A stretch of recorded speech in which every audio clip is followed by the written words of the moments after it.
The woman is a hairstylist with 2 children who was hoping to open her own business this year. That all changed when she received a phone call from a man who claimed to be with Bank of America. Struggling to recount what happened to her, Milan Jackson is choosing to speak out, hoping to warn others about this vicious scheme. A little bit of a trap. The Northside hairstylist says this all began a few months ago when her phone started ringing while she was working with a client. I answer the phone, and it is a man who tells me that this is Bank of America and that there was suspicious activity. Jackson says she looked on the back of her Bank of America card and verified the phone number on the card matched the number from the caller. She says the man on the phone informed her that a hacker was trying to steal $20,000 from her account, and they needed to act fast to prevent this from happening.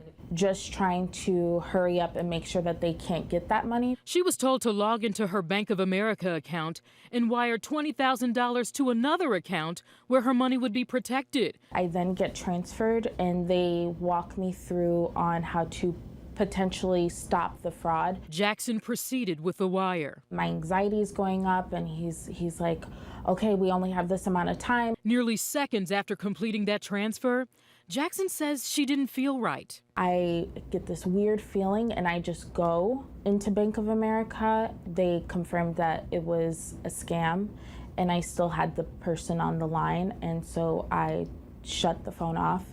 I am hysterically crying.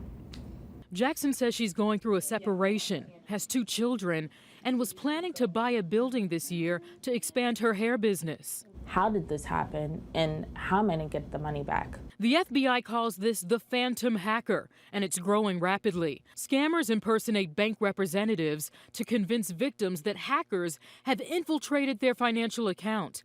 Victims are urged to move their money fast to protect their assets. In reality, there was never a hacker, and the money that was wired is now fully controlled by the scammer. FBI Special Agent Rachel LaRoque says a legitimate financial institution is not going to ask you to move your money elsewhere. She says consumers have to be skeptical. And they may even be able to spoof that bank's phone number so that on your caller ID of your phone or cell phone, it might show that it's the bank. Scammers do not discriminate against anyone. They want money from anybody that they can take it from. Jackson's dreams of opening her own brick and mortar now deferred. Her $20,000 gone. People that do this to other people, you don't know what's in somebody's life. It's not just stolen from me, it's stolen from my kids too.